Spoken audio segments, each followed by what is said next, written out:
एक ऐसी दुनिया जहां वफादारी कमजोरी हो और धोखाधड़ी काबिल तारीफ। जब जासूसों और दहशतगर्दों का बेरहम माफिया पाकिस्तान को तोड़ने की साजिश करता है,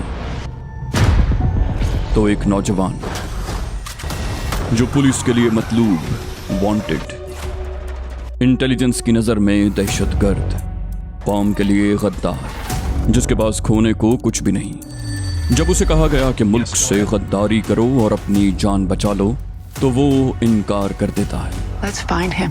और उन्हीं गद्दारों और मुल्क के दुश्मनों के लिए मौत का पैगाम बन जाता है। रियासत का सबसे बड़ा दुश्मन करार पाने के बावजूद वो अपनी कौम की इकलौती उम्मीद बन जाता है।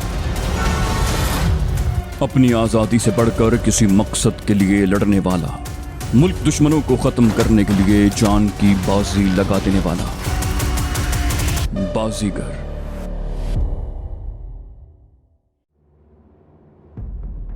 जल्दी करो कामरान, वरना ये मेरी जान ले लेगा। मैंने इससे पहले भी सांप देखे जरूर थे, मगर कभी किसी सांप को पकड़ने का इत्तेफाक नहीं हुआ था, और सांप भी खौफनाक किस्म का कोबरा, जिसे पकड़ने में जरा सी गलती आखिरी गलती साबित होती। मगर बहरहाल तैमूर की जिंदगी मेरे लिए बहुत कीमती थी। मैंने अपने दाएं हाथ को एक दो बार झटका दिया, फिर अपने जिस्म की पूरी कुव्वत गोया हाथ में समोकर कोबरे की गर्दन पर हाथ डाल दिया। मैंने तैमूर की निशानदही पर उसे मखसूस जगह से पकड़ा था, फिर मैंने उसे पूरी कुव्वत से दबा दिया। सांप का मुंह मजीद खुल गया और वो अपनी दोशाखा जबान को तेजी से हरकत देने लगा। तैमूर ने उसकी गर्दन छोड़कर दुम पकड़ ली और अपने हाथ को उसके बलों से छुड़ाने की कोशिश कर रहा था। उस दिन पहली दफा मुझे अंदाजा हुआ कि कोबरा न सिर्फ इंतहाई जहरीला होता है, बल्कि उसमें बेपनाह ताकत भी होती है। उसकी जगह बड़े से बड़ा ताकतवर इंसान होता तो महज तैमूर ही उसे मार गिराता, मगर उस कोबरे पर मैं और तैमूर दोनों कुव्वत सर्फ कर रहे थे और वो टस से मस नहीं हो रहा था। तैमूर ने चीख कर कहा, कामरान, अपनी गिरफ्त मजीद सख्त करो, इसके बल भी ढीले पड़ रहे हैं। मैंने उसकी गर्दन इतनी मजबूती से थाम रखी थी कि अगर कोई इंसान होता तो अब तक उसकी मौत वाक़ई हो चुकी होती। मैंने अपनी गिरफ्त मजीद सख्त कर दी। आहिस्ता आहिस्ता उसकी दुम के बल खुलने लगे, फिर वो मेरे हाथों में बेजरर कीचवे की तरह झूलने लगा। मेरा दायां हाथ शल हो गया था और अब किसी भी लम्हे मेरी गिरफ्त ढीली पड़ सकती थी। तैमूर अपने दाएं हाथ को ऊपर नीचे गर्दिश देते हुए बोला, बस जरा सी कुव्वत की जरूरत और है कामरान, फिर ये किसी काबिल नहीं रहेगा। मैंने आखिरी कोशिश के तौर पर अपने जिस्म की रही सही कुव्वत भी मुज्तमा की और अपनी गिरफ्त मजीद सख्त कर दी। मुझे महसूस हो रहा था कि अब चंद ही सेकंड में फैसला न हुआ तो कोबरे की गर्दन मेरे हाथ से छूट जाएगी। अचानक मुझे ऐसा लगा जैसे कोबरे ने मज़ाहमत तर्क कर दी हो और मेरे हाथ में सांप की बजाय रस्सा लटक रहा हो। तैमूर ने आगे बढ़कर कोबरे का जायजा लिया, फिर मुझसे कहा, इसे दूर उछाल दो कामरान, वक्ती तौर पर यह बेहोश हो गया है। मैंने उसके कहने पर सांप को दूर उछाल दिया। जमीन पर गिरते ही वो अपना सर इधर उधर पटकने लगा। इससे पहले कि वो दोबारा पूरी तरह होश में आता, तैमूर ने झपट कर उसकी दुम पकड़ ली और उसे मखसूस किस्म का जोरदार झटका दिया। फिर उसने एहतियातन उसे दूसरा झटका भी दिया। सांप जमीन पर गिरकर साकित हो गया, बस उसका सिरा और दुम आहिस्तगी से हरकत कर रही थी। तैमूर उसे छोड़कर जमीन पर एक तरफ बैठ गया। वो गहरे गहरे सांस ले रहा था और बार बार अपने उस बाजू को मसल रहा था जिस पे सांप लिपटा था। मैं भी बेदम होकर वहीं एक तरफ बैठ गया। नजीर, सिकंदर और ग्लोरिया दौड़कर मेरी तरफ आ गए। फिर ग्लोरिया अचानक मुड़ी और उसने फायर कर दिया। वो खूंखार लहजे में बोली, भागने की कोशिश मत करना जफर। मैं तैमूर की तरफ मुतवज्जे जरूर थी, मगर तुम्हारी तरफ से भी गाफिल नहीं हूँ। जफर भागते भागते रुक गया। उसने न जाने कैसे आंखों पर बंधी हुई पट्टी खोल ली थी और मौका गनीमत जानकर भाग खड़ा हुआ था। ग्लोरिया की गरजदार आवाज सुनकर वो जहां था वहीं थम गया। ग्लोरिया ने सख्त लहजे में उसे मुखातिब किया, बोली, सिकंदर, तुम इसकी तरफ से गाफिल कैसे हो गए? वो बोला, सॉरी मैडम, दरअसल। वो बोली, जाओ जाकर इसके हाथ पांव बांधो और आंखों पर पट्टी बांध कर गाड़ी में फेंक दो। फिर वो मुझसे मुखातिब हुई, कामरान, ये सांप दोबारा हरकत कर रहा है, आखिर तुम इसे मार क्यों नहीं देते? मैंने देखा सांप वाकई पहले से ज्यादा हरकत कर रहा था, मगर सिर्फ उसका सर ही हरकत में था। बकिया जिस्म बेजान पाइप की तरह पड़ा हुआ था। तैमूर हंसकर बोला, ये अब किसी कीचवे से भी बदतर है। मैंने दुम पकड़कर इसे जो झटका दिया था उससे इसका जोड़ जोड़ अलहदा हो गया है। अब सिर्फ ये सर ही पटक सकता है। ग्लोरिया बोली, अगर ये काम महज एक दो झटकों से हो सकता था तो तुमने इतनी मुशक्कत खामखा की, अपने साथ कामरान की जान भी दांव पर लगा दी। तैमूर बोला, ये अगर कुंडली मारे न बैठा होता तो मैं इसकी दुम ही पकड़ता। उस वक्त अव्वल तो इसकी दुम मेरे हाथ में आती ही नहीं, और अगर आ भी जाती तो ये फौरन पलट कर मुझे डस लेता। ग्लोरिया बोली, मगर अब तुम इस नीम मुर्दा सांप का करोगे क्या? तैमूर बोला, मैंने बताया तो था कि इसकी चर्बी और जहर से एक ऐसा आमेजा तैयार होता है जिसकी बू से जंगली जानवर, भेड़िए, कुत्ते वगैरह नजदीक नहीं आते। ग्लोरिया तंजिया लहजे में बोली, और नेवलों के बारे में क्या ख्याल है? तैमूर ने उसी के लहजे में जवाब दिया, बोला, आजकल हिफाजत के लिए घरों में नेवले पालने का रिवाज नहीं है। मुझे बेख्तियार हंसी आ गई। ग्लोरिया झुंझुला कर बोली, अच्छा, अब यहीं बैठे दांत निकालते रहोगे या यहाँ से उठोगे भी? तैमूर बोला, गाड़ी में कोई थैला नहीं है, इस सांप पर इतनी मेहनत की है, आखिर इसे भी तो उठाना है। ग्लोरिया बदस्तूर तंजामेज लहजे में बोली, मुझे मालूम होता कि आप ये हरकत फरमाएंगे तो मैं बड़ा सा कोई बैग गाड़ी में रख लेती। तैमूर ने कहा, अरे अब इसे यहाँ से ले जाना कोई मसला नहीं, अब तो मैं इसे पाइप की तरह लपेट सकता हूँ। गाड़ी में यकीनी तौर पर रस्सी तो होगी। ये सुनते ही नजीर गाड़ी में से रस्सी का एक लच्छा निकाल लाया। तैमूर ने सांप को पाइप की तरह बल देकर लपेटा और नजीर से रस्सी लेकर उसे अच्छी तरह बांध दिया। फिर एहतियातन उसने सांप के मुंह पर भी कपड़ा लपेट दिया और उसे बमुश्किल तमाम उठाकर वैन के पिछले हिस्से में डाल दिया। उसके उठाने से अंदाजा हो रहा था कि सांप का वजन 15 से 20 किलो के दरमियान तो रहा होगा। इस मर्तबा स्टीयरिंग ग्लोरिया ने संभाला, क्योंकि तैमूर ने ड्राइविंग करने से इनकार कर दिया था। मैं ऐसे रुख पर बैठा था कि मुसलसल पीछे देख रहा था। इस दौरान में किसी भी गाड़ी ने हमारा ताकुब नहीं किया था और हम बखैरियत मोहम्मद अली सोसाइटी वाली कोठी तक पहुंच गए। गेट पर पहुंचकर ग्लोरिया ने अजीब अंदाज में हॉर्न बजाया। मैं उसे अजीब ही कहूंगा, क्योंकि इस किस्म की हरकत कोई बच्चा ही कर सकता है। फौरन ही कोठी का आहनी गेट खुल गया। गाड़ी के अंदर दाखिल होते ही चौकीदार ने गेट बंद कर दिया। चौकीदार का चेहरा भी मेरे लिए अजनबी था। मैंने ग्लोरिया से कहा, माशाल्लाह, तुमने तो बहुत तरक्की कर ली है। 2 गार्ड्स तो पहले ही थे, अब एक नया चौकीदार भी रख लिया। ग्लोरिया ने कहा, वो चौकीदार नहीं है, वो तो कबायली इलाके का एक नौजवान शाहनवाज है। उसके बाप से बराह रास्त मेरी डीलिंग थी। जब उसे ये मालूम हुआ कि अब तंजीम से मेरा कोई वास्ता नहीं है तो उसने भी तंजीम का साथ छोड़ दिया और कहा कि मैं तो सिर्फ तुम्हें जानता हूँ, तुम्हारा वास्ता खत्म तो मेरा भी खत्म। फिर वो चौंक कर बोली, अब गाड़ी से उतरोगे भी या यहीं बैठे बैठे सब कुछ मालूम करोगे? बकिया लोग गाड़ी से उतर चुके थे। सिकंदर जफर और अकबर को धकेलता हुआ अंदर ले जा रहा था। उन दोनों की आंखों पर पट्टी बंधी हुई थी, इसलिए वो बुरी तरह ठोकरें खा रहे थे, लड़खड़ा रहे थे, मगर वो जहां भी रुकते सिकंदर उन्हें राइफल की नाल से आगे धकेल देता। तैमूर ने गाड़ी का पिछला दरवाजा खोलकर उसकी टिक्की में से वो सांप निकाल लिया था और अब उसे अंदर ले जाने की फिक्र में था। मैं और ग्लोरिया भी वैन से उतर आए। हमने अपने लिए ऊपर की मंजिल का इंतखाब किया था। मैंने सीढ़ियां चढ़ते हुए ग्लोरिया से पूछा, हाँ, अब फर्डिनेंड का क्या हाल है? उसने कहा, वो अब पहले से खासा बेहतर है और अपने पैरों पर खड़ा होने के काबिल हो गया है, मगर फिलहाल उसकी टांगें उसका वजन तो सहार सकती हैं, लेकिन वो चल नहीं सकता। चलने की कोशिश करता है तो गिर जाता है।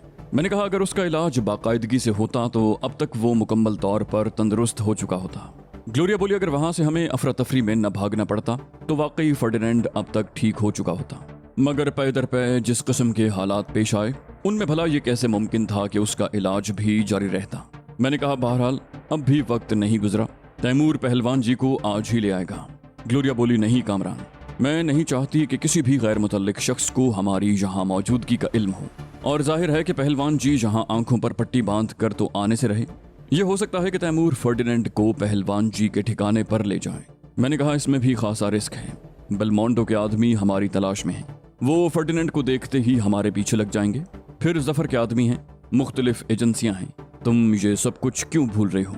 ग्लोरिया मुंह बिगाड़ कर बोली, मैं कुछ भी नहीं भूल रही हूँ। क्या तैमूर और फर्डिनेंड अपना हुलिया नहीं बदल सकते? तुमने भी तो आखिर अपना हुलिया बदला ही था। तुम्हें कितने लोगों ने पहचाना? ये तो तुम्हारी अपनी हिमाकत है कि तुम खामखा जफर से उलझ गए। मैंने भिन्ना कर कहा, खामखा? उसका नाम भी उस लिस्ट में था। ग्लोरिया ने मेरी बात काटी, बोली, हाँ मैं जानती हूँ, उस लिस्ट में जफर का नाम भी मौजूद है जो वटेरे अहमद बख्श के पास से बरामद हुई है, मगर फौरी तौर पर उसे छेड़ने की क्या जरूरत थी? फिर वो तंजिया अंदाज में बोली, असल में तुम्हें हीरो बनने का कुछ ज्यादा ही शौक है।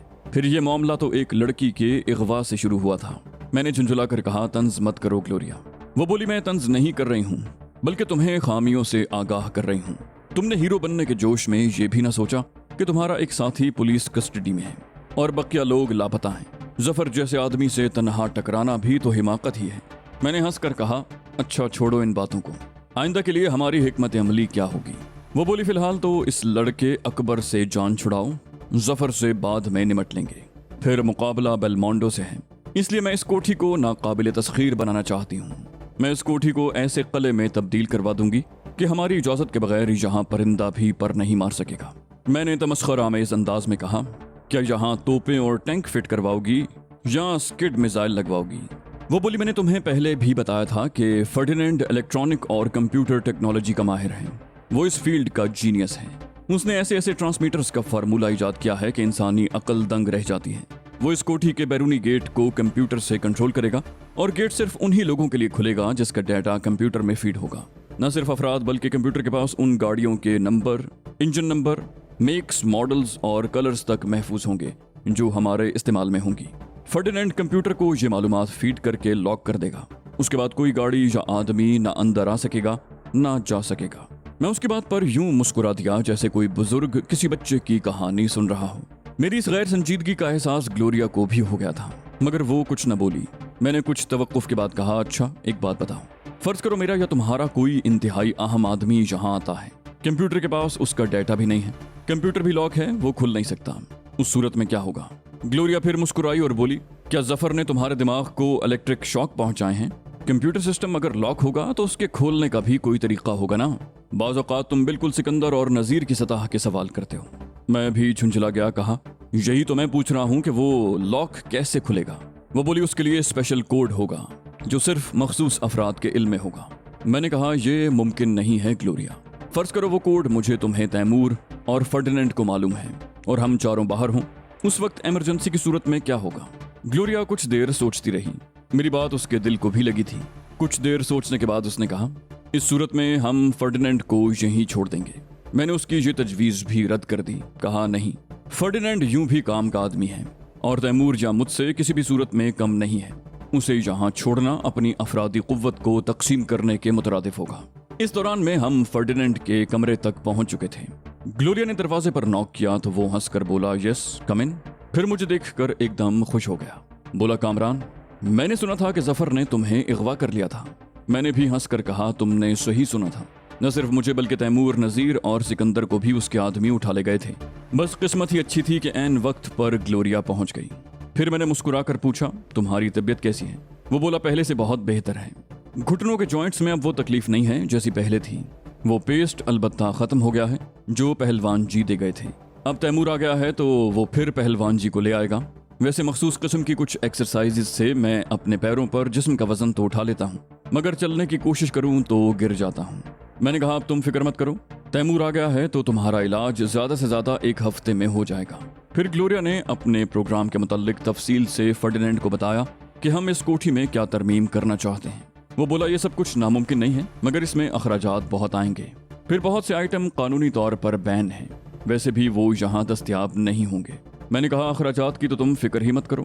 फिर हंसकर कहा, और तुम एक बैनुल-अक़वामी तंजीम की सरकर्दा रुकन के सामने ये कह रहे हो कि ये बैन आइटम्स यहाँ लाना मुश्किल है। ग्लोरिया इससे पहले भी तो आखिर यही करती रही है। ग्लोरिया चिढ़कर बोली, और तुम शायद किसी चर्च से आए हो जो खुद को इतना मासूम साबित करने की कोशिश कर रहे हो। मैंने कहा, मेरा भला किसी चर्च से क्या ताल्लुक? मैं मुसलमान हूँ और इंशाअल्लाह मुसलमान ही मरूंगा। बोली, हाँ मैं जानती हूँ तुम कितने मुसलमान हो। मैंने कभी तुम्हें नमाज पढ़ते नहीं देखा, कभी रोज़ा नहीं रखा। शराब तुम्हारे मजहब में हराम है मगर तुम पीते हो। मुसलमान ऐसे ही होते हैं। गुफ्तगू अगरचे मजाक में हो रही थी मगर ग्लोरिया का एक एक लफ्ज हथौड़े की तरह मेरी समात पर गिर रहा था। उसने मुझे गोया आईना दिखा दिया था। वाकई मैं मुसलमान कब था? सिर्फ कामरान नाम रख लेने से तो कोई भी मुसलमान नहीं हो सकता। उठ जा कामी बेटे, नमाज का वक्त निकला जा रहा है, नाना जी ने मुझसे कहा। मैंने करवट बदलते हुए कहा, नाना जी सोने दें, मैं अभी तो लेटा हूँ।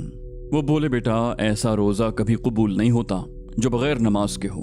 फाका करने का शौक है तो ज़रूर कर, मगर अल्लाह ताला को तेरे फाके की ज़रूरत नहीं। मैं जानता था कि अब नाना जी का लेक्चर शुरू हो जाएगा, इसलिए मैं जल्दी से उठ बैठा।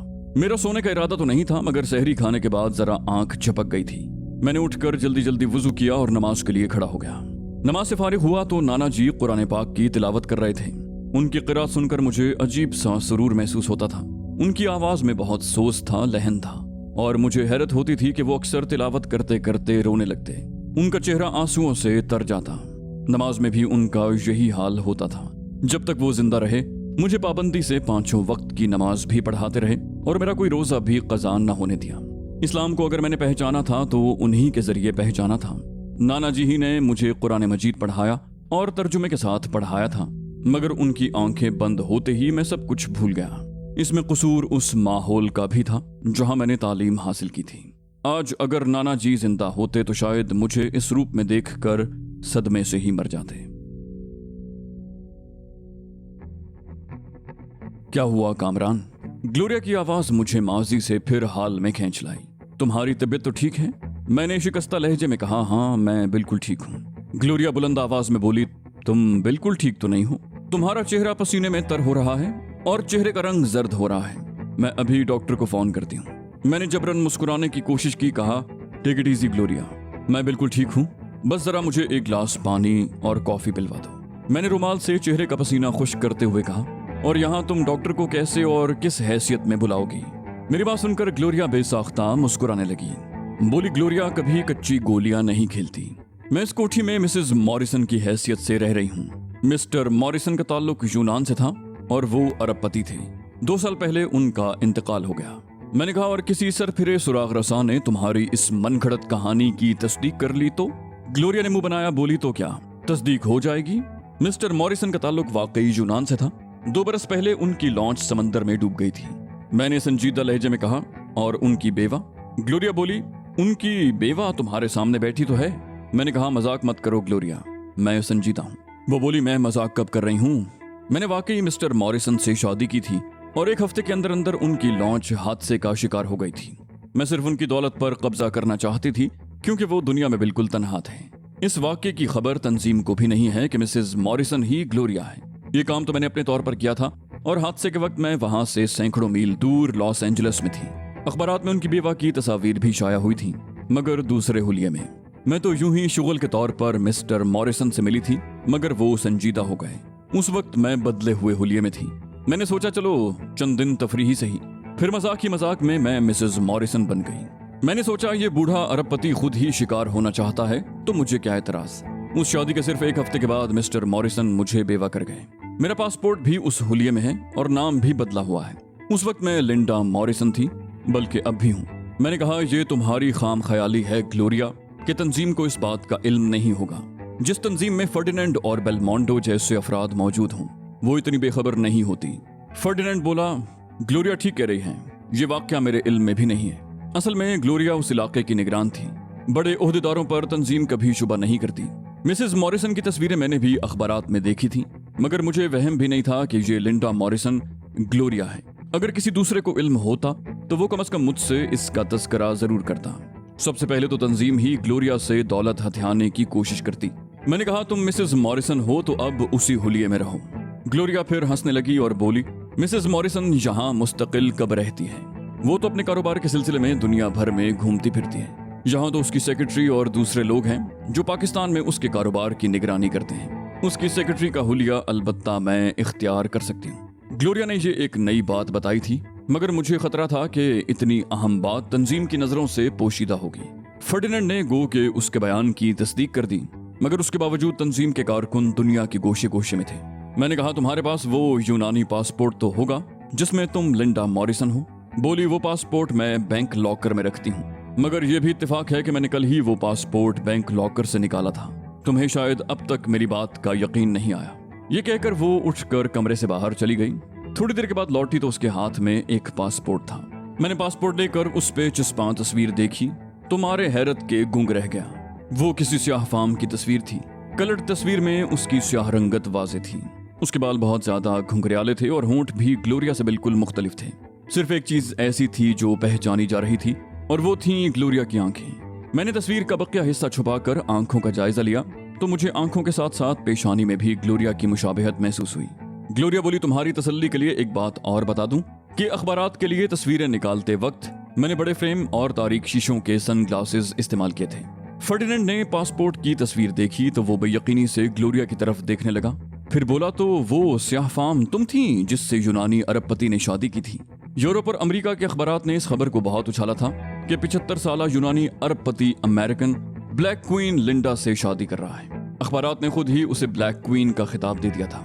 फिर वो कुछ सोचकर पुरजोश अंदाज में बोला, लिंडा मॉरिसन के बेवा होने के बाद तंजीम ने उसे भी अपने जाल में फंसाना चाहा था, मगर जाहिर है लिंडा उनके हाथ कैसे लगती। वो तो खुद ग्लोरिया की हैसियत से उसे तलाश कर रही थी। मैंने शिकायत आमेज लहजे में कहा, गोया तुमने इतनी अहम बात अब तक मुझसे छुपाई।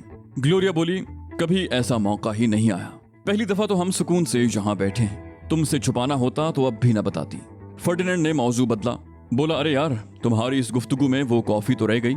ग्लोरिया ने कहा, कॉफी भी मिल जाएगी, और फर्डिनेंड की पुश्त के साथ लगा हुआ एक पुश बटन दबा दिया। फौरन ही एक मुलाजिम नमूदार हुआ। उसे देखकर मुझे हैरत का शदीद धचका लगा। वो खुदा डीनू था। उसके जाने के बाद ग्लोरिया ने बताया कि हमारे वहां से निकल आने के बाद बेलमोंटो ने अपने जराये से पुलिस के जरिए उस बंगले पर छापा मारने का बंदोबस्त किया था। छापे के दौरान में पुलिस ने खुदा डीनू को भी गिरफ्तार कर लिया था। पुलिस वालों को वहां कोई न मिला तो वो खुदा डीनू को ही गिरफ्तार करके ले गए। बाद में उसके मालिक ने उसे छुड़ा तो लिया, मगर उसके साथ ही नौकरी से भी निकाल दिया। ये मुझे एक दिन सदर में घूमता हुआ नजर आ गया। मैं इसे यहाँ ले आई। हमें इसी किस्म के बाएतमाद लोगों की ही तो जरूरत है। पुलिस ने उस पर तशद्दुद की इंतहा कर दी, मगर उसने ये नहीं बताया कि वहाँ कौन लोग मुकीम थे। हालांकि वहाँ हमने ऐसे निशान छोड़े थे कि खुदा डीनू वहाँ हमारी मौजूदगी से इनकार भी नहीं कर सकता था, मगर उसने जबान न खोली। फिर शायद अली मुराद के कहने पर खुदा डीनू की मालिक ने उसे पुलिस से छुड़ाया था, वरना ये अब भी CIA की तहवील में होता। खुदा डीनू दोबारा एक ट्रॉली धकेलता हुआ कमरे में दाखिल हुआ। ट्रॉली पर कॉफी के साथ साथ दूसरे लवाजिमात भी थे। मैं इस दौरान में नहा धोकर फ्रेश हो चुका था। कई सैंडविचेस और 2 कप गर्मा गर्म कॉफी पीने के बाद मैंने 2 गोलियां पेनाडोल की ली और उस कमरे में जाकर लेट गया जो ग्लोरिया ने मेरे लिए मुंतखब किया था। कमरा हर तरह से आरास्ता था। वॉल टू वॉल कारपेट, कीमती पर्दे, खूबसूरत और नादिर और नायाब डेकोरेशन पीस। कमरे की दीवार पर फ्रेम की हुई एक घोड़े की पेंटिंग इतनी खूबसूरत थी कि उसे देखकर बेख्तियार आर्टिस्ट को दाद देने को जी चाहता था। ऐसा लगता था जैसे वो घोड़ा तस्वीर में से निकलकर अभी हिनहिनाना शुरू कर देगा। आर्टिस्ट ने वो तस्वीर दौड़ती हुई हालत में बनाई थी। फिर मैं घोड़े की वो तस्वीर देखते देखते न जाने कब सो गया।